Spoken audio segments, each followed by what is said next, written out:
Olá, seja muito bem-vindo ao canal Espiritismo Motivacional, um canal que transmite embasado no Evangelho de Jesus Cristo e alinhado com a doutrina espírita codificada por Kardec. Hoje é segunda-feira, temos então a questão 110 do livro Dois Médiuns. Vamos estudar conosco. A Ti, Senhor, pedimos por mais uma semana, mais um caminhar, mais uma possibilidade, mais uma esperança.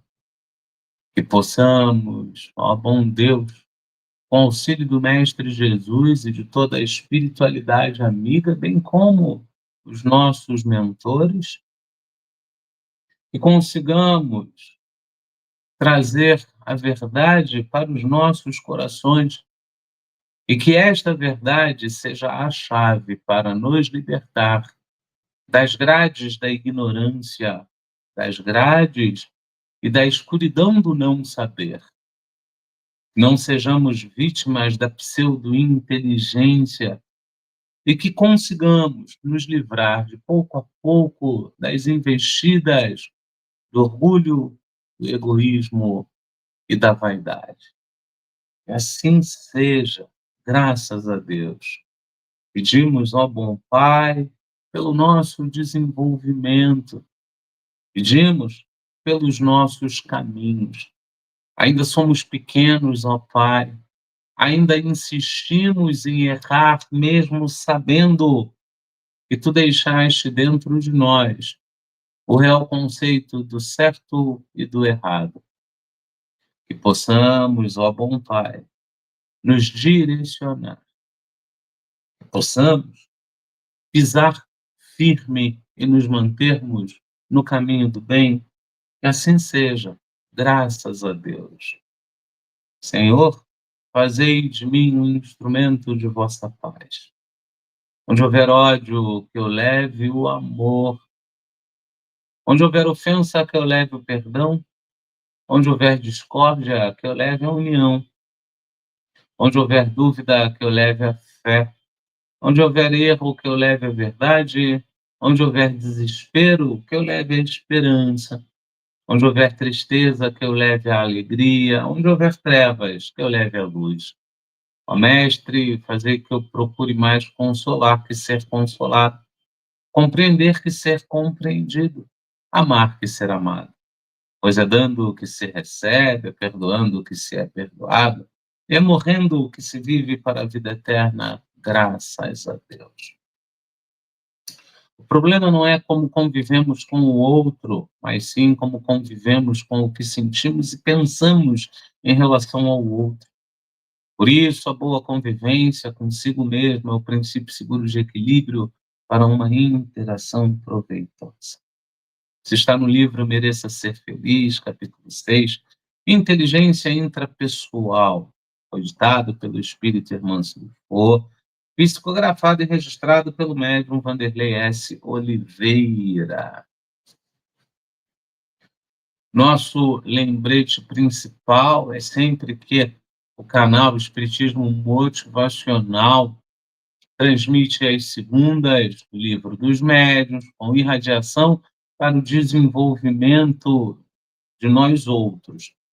Na quarta, livro dos espíritos, com irradiação para a família. Na sexta, Evangelho segundo o Espiritismo, com irradiação para os lares, sempre às 19h30, sempre pelo YouTube. A gente eventualmente replica esses estudos lá no Facebook, final do ano, é sempre um tumulto muito grande para a gente já está há muito tempo sem replicar, mas o intuito é voltar a replicar esses estudos lá, né? A gente falou isso ano passado, aí começou a replicar em março, aí depois parou um pouco mais, mas a gente vai voltar. E a gente também coloca, eventualmente, uma tira ou outra no Instagram e agradece imensamente o carinho da sua visita, o carinho da sua inscrição, o carinho do seu like. É isso que auxilia o canal a crescer, e uma vez que o canal cresce, ele é levado para mais pessoas, a coisa fica mais dinâmica, ajudamos mais pessoas, nos ajudamos, e isso nos cai bem, isso é muito importante. Estamos gravando porque estamos em um compromisso. É, estando em compromisso, a gente deixa o estudo gravado, né? A gente, quarta-feira, já volta ao padrão, né? A gente, quarta-feira, já vai transmitir ao vivo, mas toda essa semana que passou, a gente deixou gravadinho, deixou bonitinho ali para você, porque você é muito importante para nós, você nos auxilia a estudar. Não, ninguém está aqui para ensinar nada.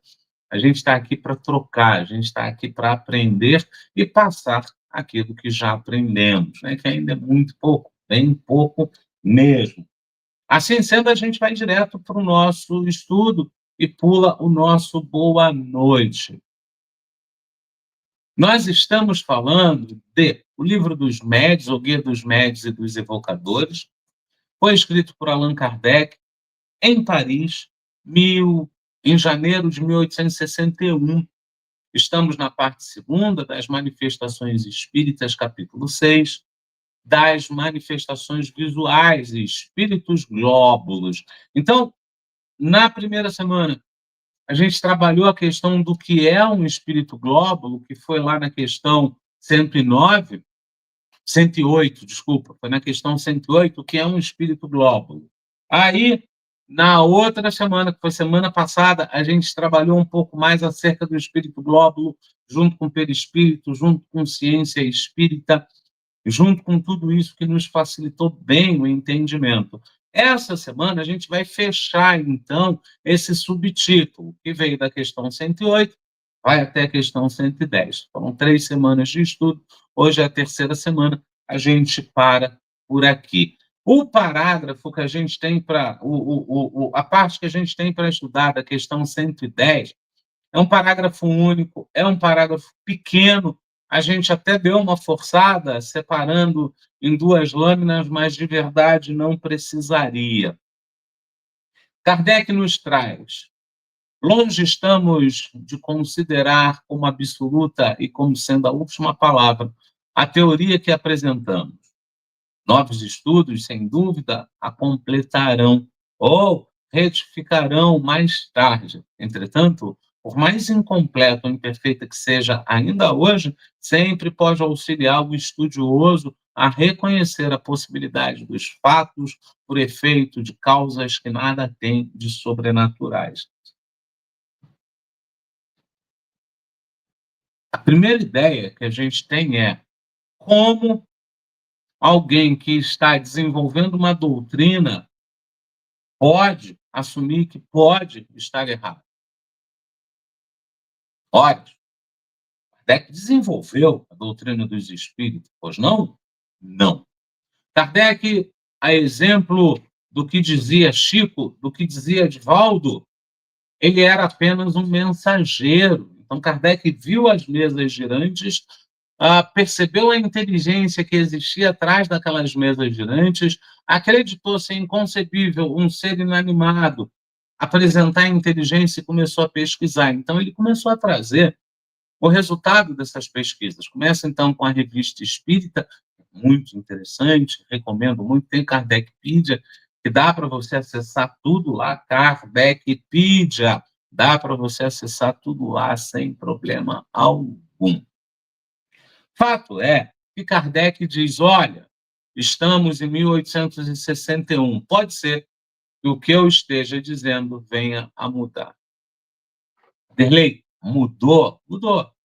Se você pega a literatura edificante de André Luiz, Joana de Ângeles, o próprio Emmanuel, eles trazem uma, e tantos outros, não são só esses, não, eles trazem uma atualização dessa ideia de Kardec. André Luiz, como foi médico e conhecia bem a ciência por trás do ser humano, por dentro do ser humano, ele pegou toda a Gênesis e atualizou a Gênesis.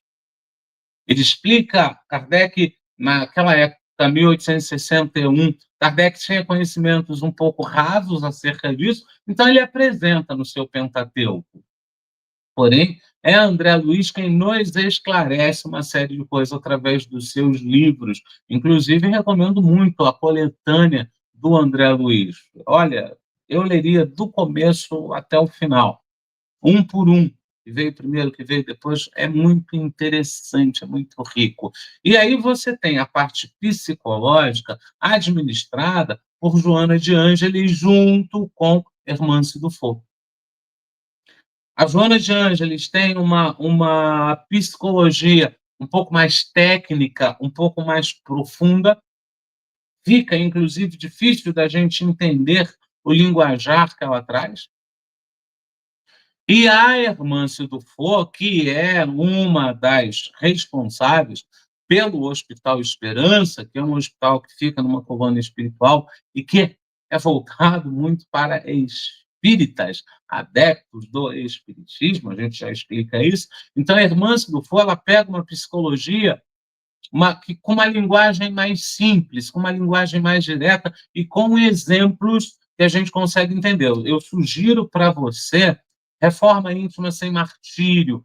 A Hermance Dufour, na Reforma Íntima Sem Martírio, é um livro curtinho, é um livro fácil de ler, é um livro que você lê rápido, não é um livro emocionalmente pesado, então você consegue ler com muita tranquilidade.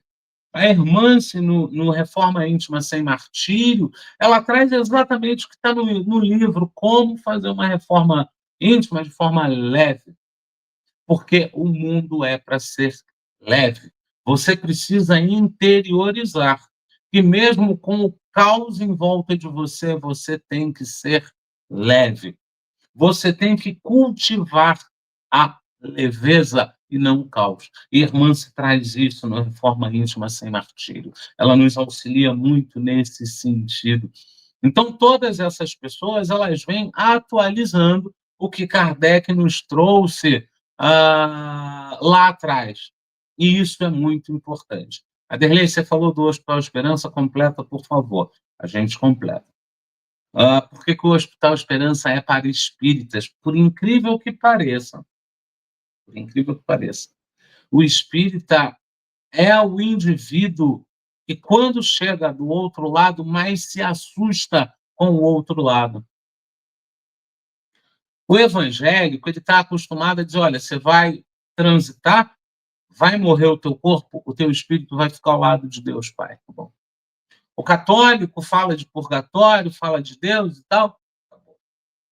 Manuel Filomeno de Miranda, que também auxilia na atualização das ideias de Kardec, das apresentações de Kardec, encontra duas amigas numa colônia virtual e duas amigas católicas fervorosas, saindo inclusive da igreja que havia nessa colônia.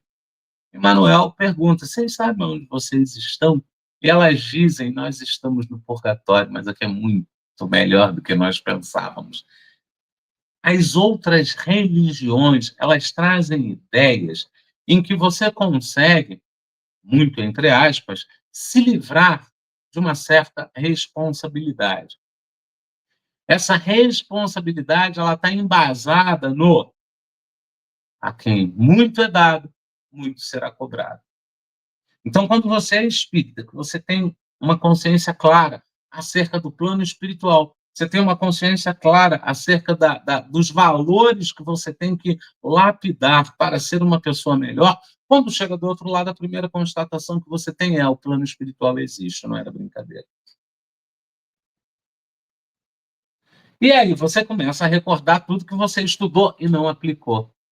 Muitos piram, muitos se desesperam, muitos enlouquecem, muitos adoecem. E aí vem o Hospital Esperança, dirigido por Eurípides Barçanufo, junto com a irmã Dufour, e aí o espírita é levado para lá, e aí chegando lá o espírita é tratado.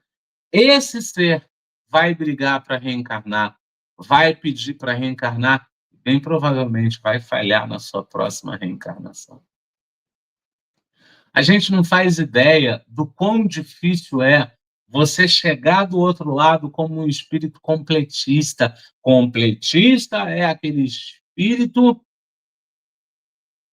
que conseguiu cumprir tudo aquilo que ele trouxe como demanda. Tudo que ele trouxe como demanda, ele conseguiu cumprir. Ele chega lá com glórias, né?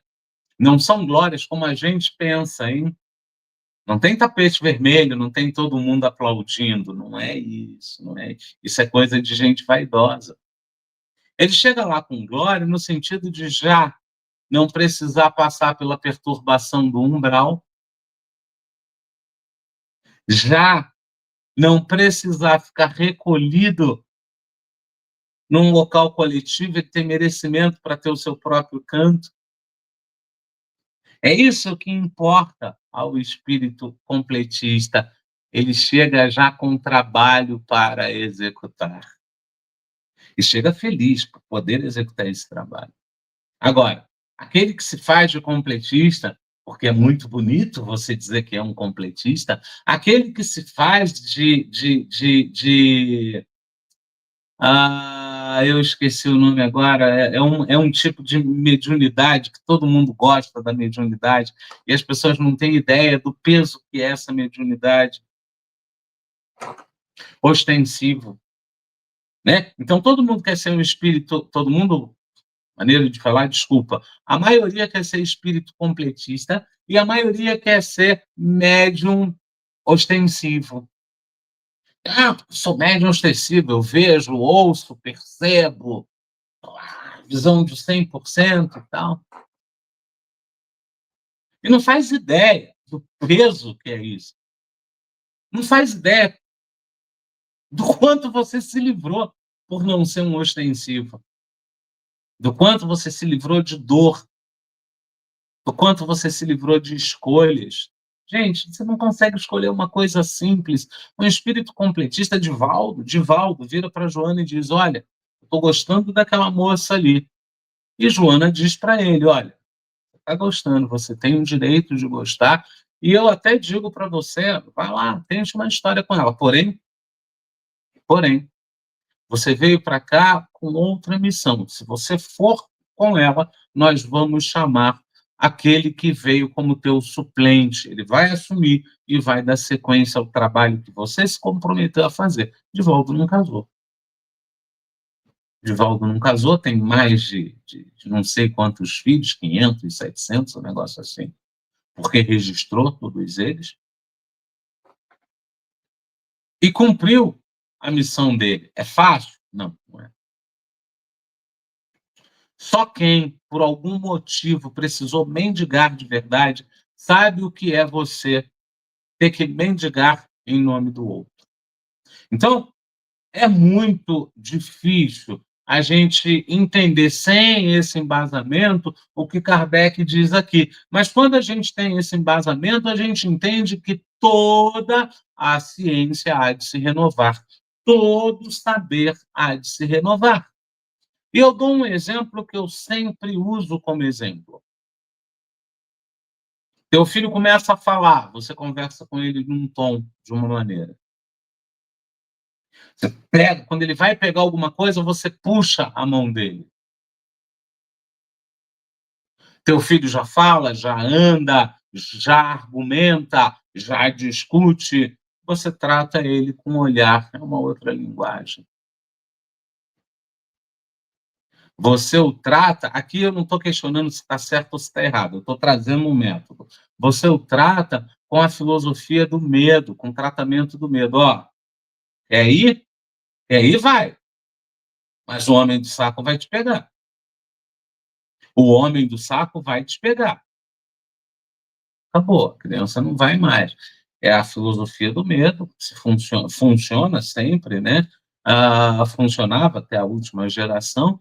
Então, cada um tem o seu método. Quando ele já está adulto, já tem família, você tem que até marcar a reunião. Você diz: filho, preciso que você passe aqui para a gente bater um papo. Sobre o quê? Chegando aqui, a gente conversa. Ele já está acostumado com você, ele sabe que você não vai adiantar o assunto, então ele diz: ó, ele vai pronto, porque ele já conhece. Então vai ter argumentação, contra-argumentação, vai ter réplica, tréplica, vai ter tudo isso.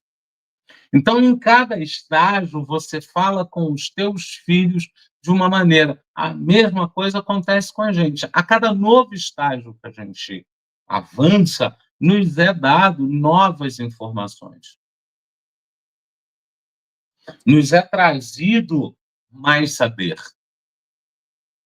E assim a gente vai devagar e sempre evoluindo, a gente vai devagar e sempre aprendendo, né. Até hoje eu não consigo saber, na minha cabeça, quando eu nasci, em relação a velejar, eu não consigo saber na minha cabeça quando eu despertei, porque foi tão natural e foi tão cedo que ficou ali. Mas tem muitas coisas que eu olho e digo: "Rapaz, eu conheci isso só com tantos anos". Eu conheci isso só com na época tal. Então você vai trazendo ali a ideia de que conforme você vai se livrando da ignorância, você vai sabendo mais, você vai tendo mais, e isso é muito importante. Kardec ainda fala da questão dos sobrenaturais, né, que eu boto numa mesma panela, maravilhoso, sobrenatural e surreal. A gente gosta disso, a gente busca disso. O nosso nível ainda é tão baixo que a gente gosta do maravilhoso, sobrenatural e surreal.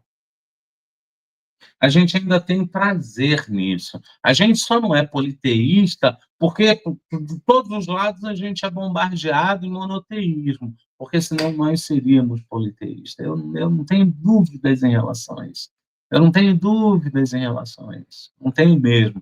Vamos seguir um pouco mais e fechar essa brincadeira? Se é uma hipótese, não se lhe pode, contudo, negar o mérito da racionalidade, da probabilidade, e, como tal, vale tanto, pelo menos, quanto todas as explicações que os negadores formulam. Para provar nos fenômenos espíritas só há ilusão, fantasmagoria e subterfúgio. Vamos, vamos lá. A gente não precisa nem levantar, mas olha aqui, ó. Se é uma hipótese o que eu trago, não se pode, contudo, negar o mérito daquilo que ali está, e já está vivo, e já está pronto, e já está à mostra da racionalidade e da probabilidade.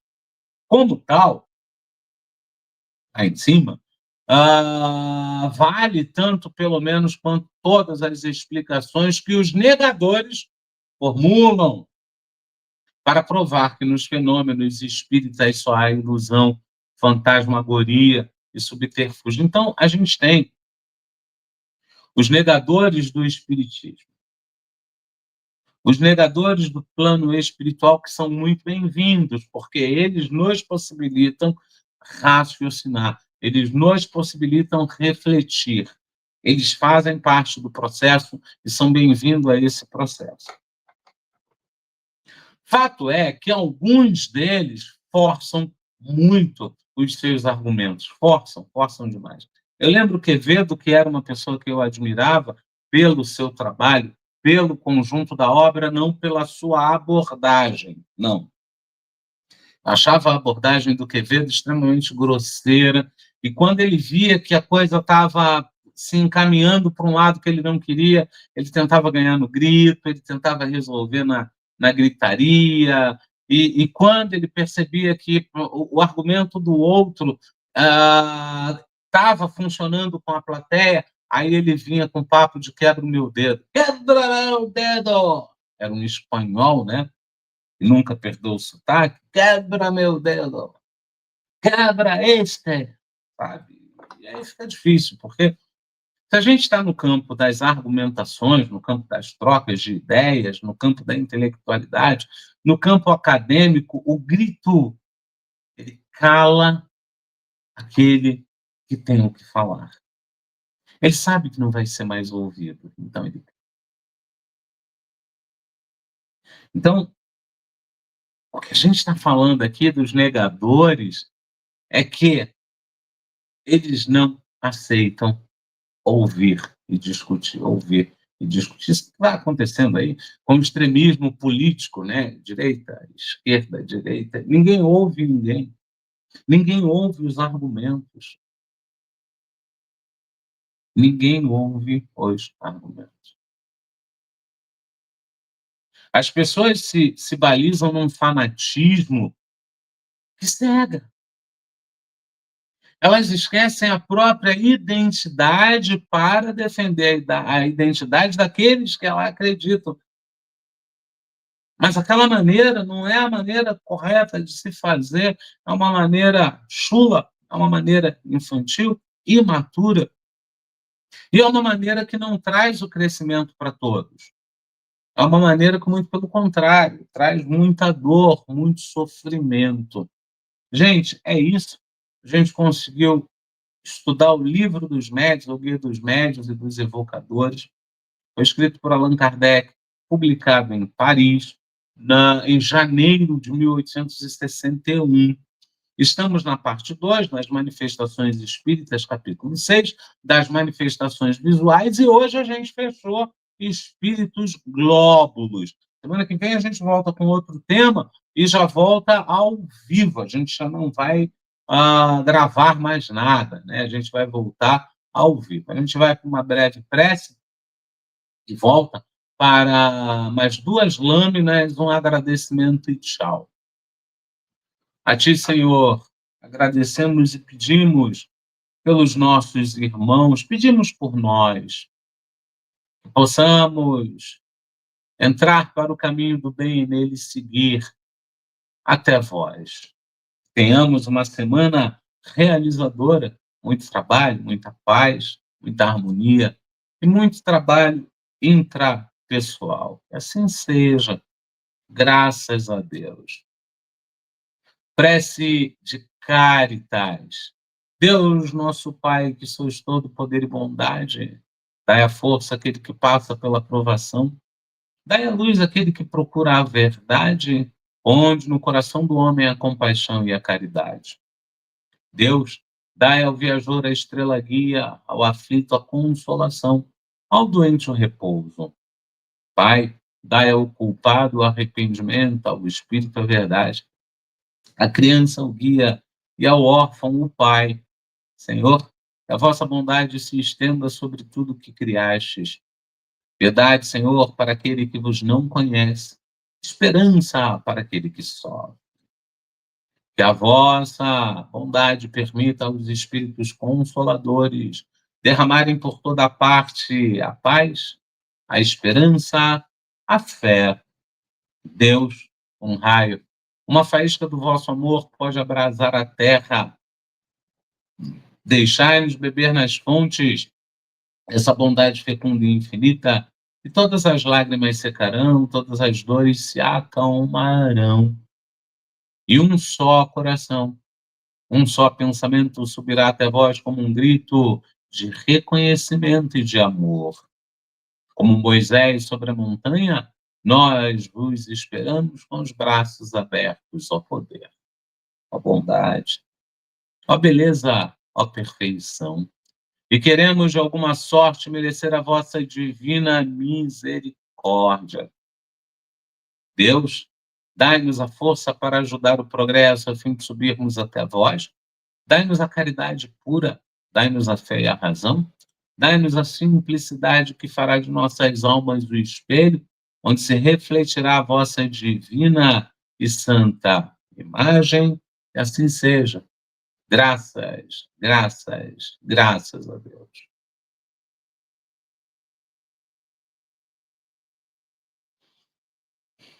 Então, meus amigos, a gente conseguiu mais uma vez estudar e mais uma vez a gente lembra que o melhor caminho para a evolução é através do vigiar e orar.